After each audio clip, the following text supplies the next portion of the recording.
Okay, we are live. Got to let it breathe just for a moment. Bring on, we got to get green check marks across the board. And then we're going to fire off a fresh episode of the Frozen Rope podcast. Really excited.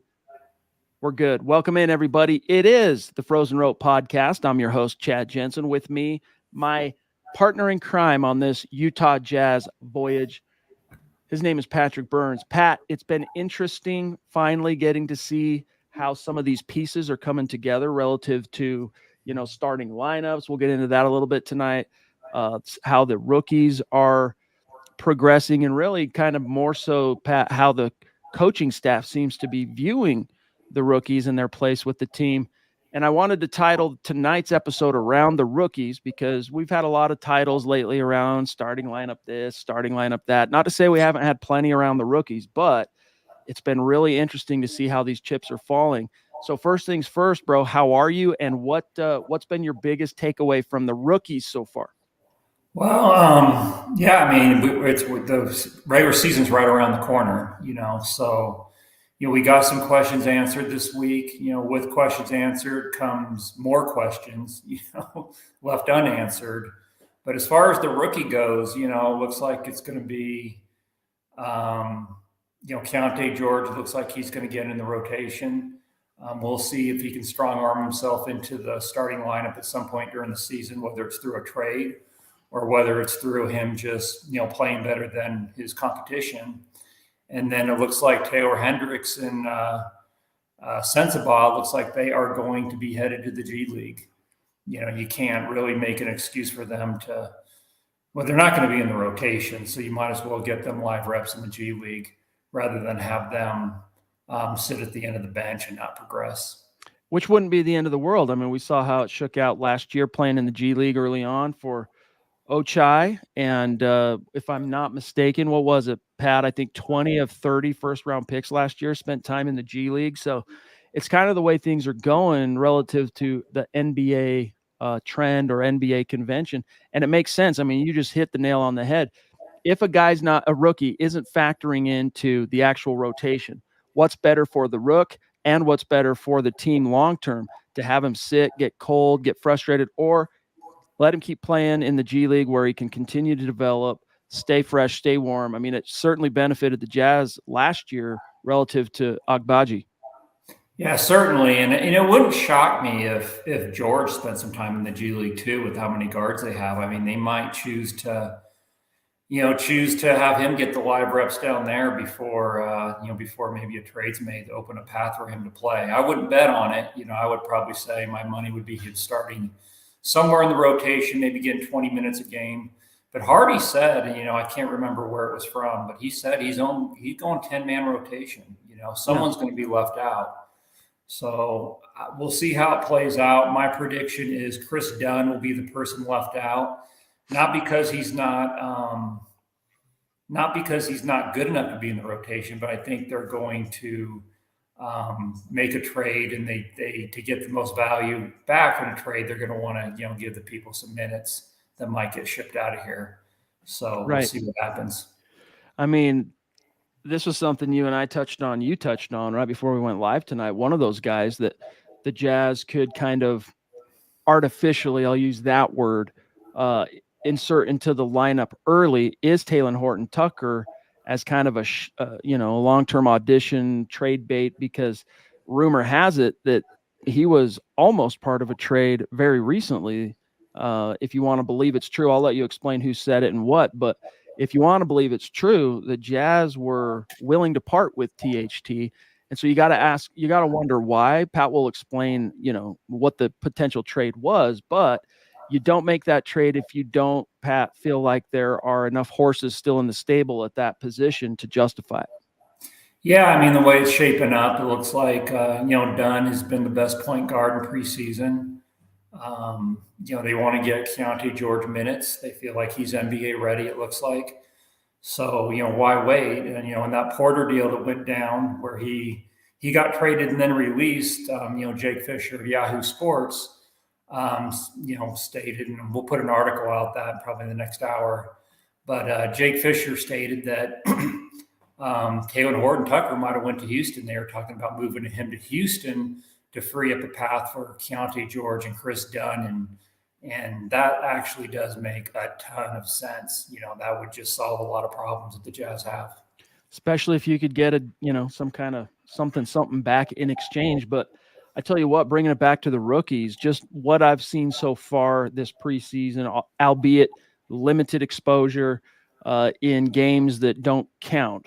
They may not count though, Pat. They do matter. I say that about the preseason because one thing that has jumped out to me is Keonte George has his upside relative to, just him as a player is so enormous, but the future of the one position.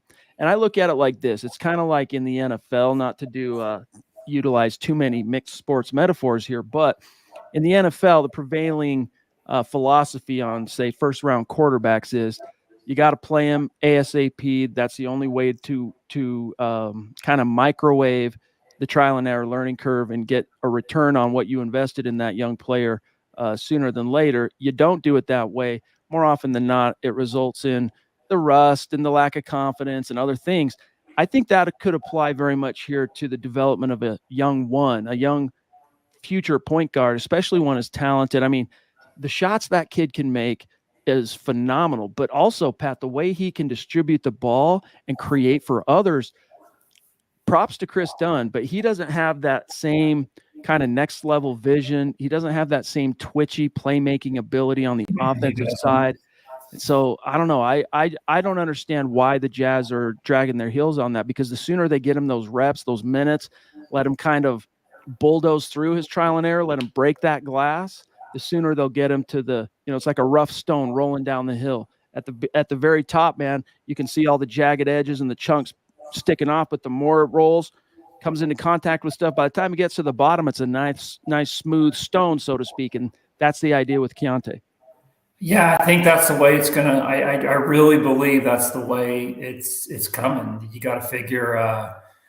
Sexton, they gave him the reins for the first two preseason games, and he dropped the ball. He didn't play well. He was just that score first mentality player that he is. He's really good at it. He's really good at creating shots. He's a dynamic offensive player. But that's a skill set that's suited for a six man. When the starters are resting, it's okay to do that. And Jordan Clarkson's the same player, and the way Kalen Horton-Tucker's been playing too, you kind of figure, man, his skill set's kind of a six man too. All those guys need the ball in their hands. And when the starters are on the court, you want the ball in Markkanen's hands most of the time. And I think too, when those first two games that Sexton was the starting point guard, John Collins didn't do anything. Literally no volume going through John Collins. Yep. We don't need like a Trae Young, another Trae Young situation. We need the ball to move around, and just a lot of guys that like to dribble the ball on the Jazz. So you're right, though. Keonte George, there is something about him. He's a better facilitator. He's got better handles, got a better handle with the ball, can go zigzag better, just break down a defense. But when he does break down the defense, he's just the type of player that's going to make the right decision more often than not. Yep. And we've seen Horton-Tucker when he can break down a defense too, just as easily, but he makes the wrong decision. He's it doesn't come as easy to him to facilitate the ball as it does George. So George needs the reps, and that's kind of how it's shaping up, and I'm excited to see it. It's interesting, man, just how much, as much as we love covering the Jazz and fans of the Jazz, Pat and I were also huge football nerds. And it's interesting just how many parallels there really are between the quarterback position and being a point guard in the NBA, because decision-making is so important in those fractions of seconds when the chips are down and the adrenaline's up and the momentum is moving forward, separates the wheat from the chaff. But bringing it back to where we're at, look, it's kind of, I'll use this word again, artificial, but Pat, I don't see it as a coincidence that 4 preseason games in, Keonte George leads the Jazz in assists per game.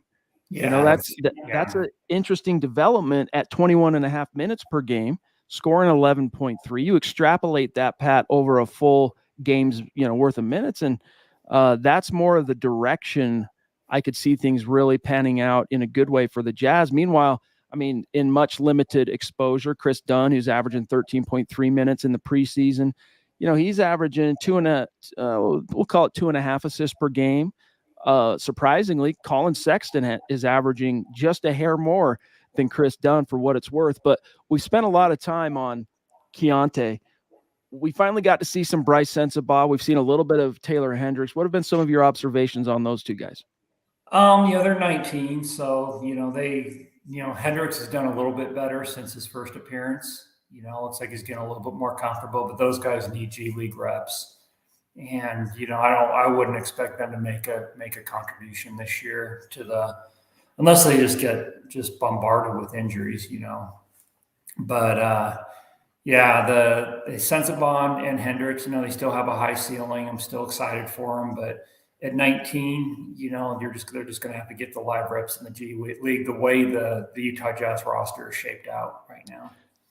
That's really what it's looking like at this stage. And again, if that's the direction the Jazz go, I don't think fans should view that as any kind of failure or any kind of even detour, really, because that's the roster layout that they were drafted to, and it's hard to juggle all those different balls when it's two young players, as you said, 19.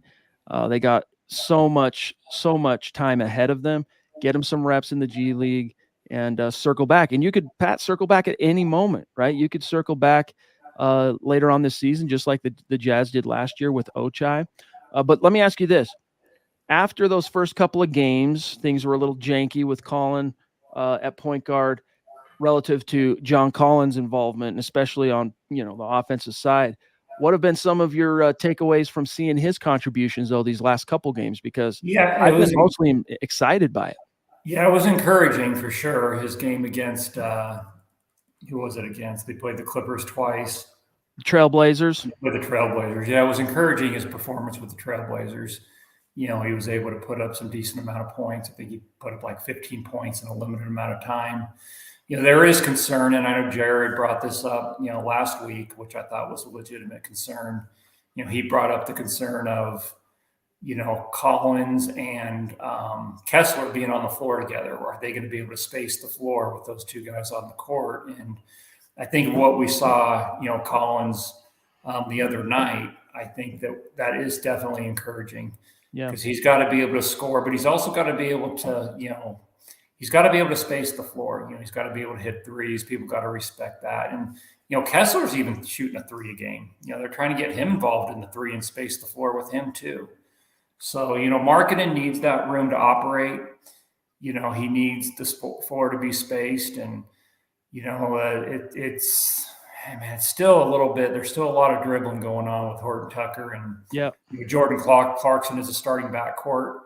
But it is better. It is getting better. And, I'm super excited to see the Sacramento Kings come into town on the 25th in the regular season when it's, they count for real. It's going to be fun. All right, one last topic I want to get to, and then we'll call it, we're keeping it's preseason, but we're still kind of in the off season relative to the full scope of topics that we could be diving into here. But so when we do finally get to that regular season, these episodes will be about 30 minutes, lots and lots of fun looking ahead. But Pat, you had an article earlier. I can't remember who it was, pumping the brakes on the Jazz. It's going to be an uphill slog or something to that effect relative to being in position for the play-in.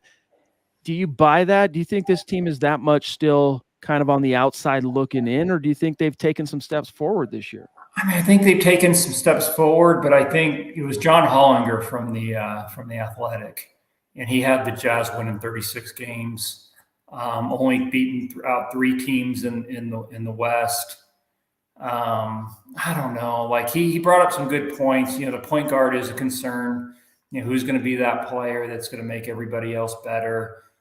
He did bring up the fact that losing Mike Conley, is going to be a big deal, but maybe he didn't watch a ton of basketball last year because Conley didn't play that. He got traded at the deadline and he was hurt a lot at the beginning of the year. So it's not like he was on the roster the whole year last year. So they're used to playing without Conley. But yeah, man, he has some points. I mean, they got a lot of guys on the team that like to dribble the ball, and you look at the Warriors.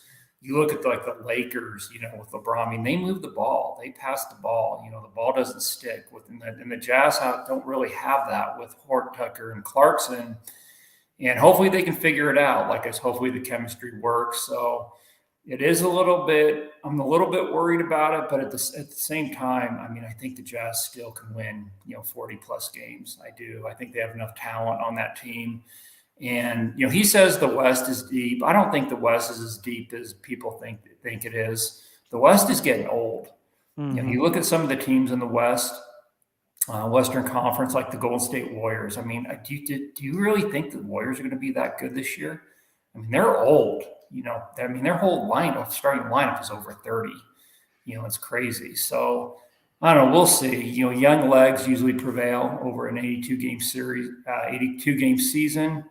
I'm predicting that the Jazz win between 42 and 44 games. That's what I got. Yeah. Man. Agreed. I think a lot of the concerns with the guard position and the over dribbling, some of this is just going to be trial and error. Some of it, I think, Will Hardy. Coaches feel pressure from on high when it comes to players making X amount of money.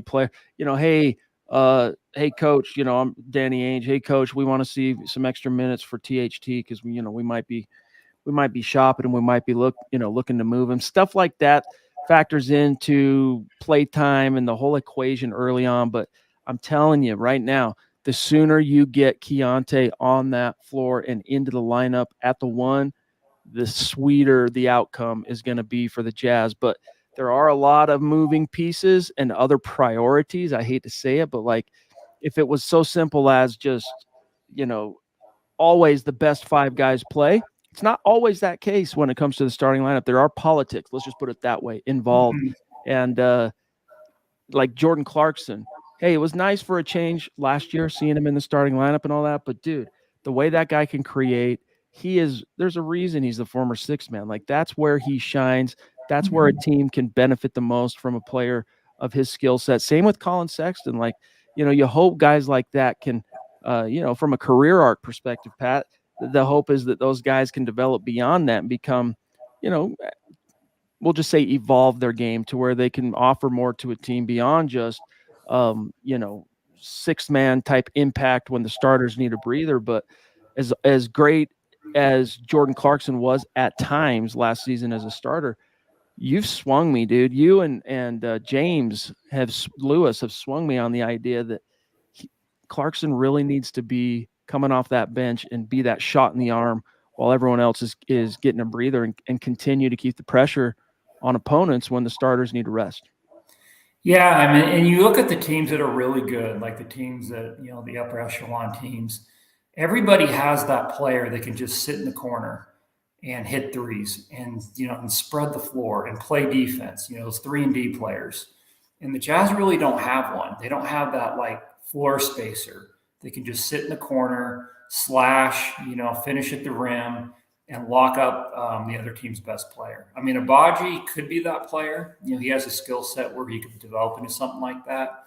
But yeah, it's like the Jazz have too many of the same player at the guard position. And, you got to trust the Will Hardy after what he did last year and how everybody outperformed what, the expectations last year. Hardy's a smart dude. He's going to figure it out. And, there might be some lineups that don't make sense, but there's always going to be there's a reason for it. It's a stepping stone to something else, or someone's going to get traded. They're trying to, do something. But I think you're exactly right. Eventually, Keonte George is going to take over, whether it's the first week or after the All-Star break. But yeah, the sooner the better. There's just too many. There's just a congestion at the guard spot, and they got to clear it up. I do think it's trending toward the sooner than later. I mean, this isn't an absolute here, but looking at just minutes per game, Keontae's leading the Jazz this preseason, 21.5 minutes per game. And subsequently, he's ranked second in points per game behind Lowry, who's second in minutes, 20.9, and then Collins just under 20, THT just under 20, Clarkson just under 20, and Kessler just under. So we'll see. It's going to be fun to see how it all shapes up, but we're out of time for now, guys. So thank you for being with us. This is the Frozen Rope Podcast. Beyond these live streams, obviously, you can continue to keep the conversation going. Connect with us on Twitter or X, whatever you want to call it. You can connect with Pat at P Byrnes NBA, myself at Chad and Jensen. And then also make sure you're following us on Facebook, Twitter, YouTube. Make sure you're subscribed, all that stuff, because it's going to be a big season for the Jazz, going to be a big season for the Frozen Rope, and we're super excited. And then also keep it with the website, InsideTheJazz.com, easy to remember, or just si.com/NBA/Jazz. Keep that bad boy bookmarked so that you don't miss articles, for example, like the one Pat's about to drop this evening on the rumor that the Jazz kind of were in the works to maybe have traded THT. Didn't work out. So anyway, check it out. Pat, love chatting with you, dude. Talking shop, always fun. We'll look forward to doing it again next Tuesday at 5 p.m. Yep, next week there'll be a ton more to talk about next week. So yeah, it'll be fun. All right, guys. For Pat, I'm Chad. We'll talk to you.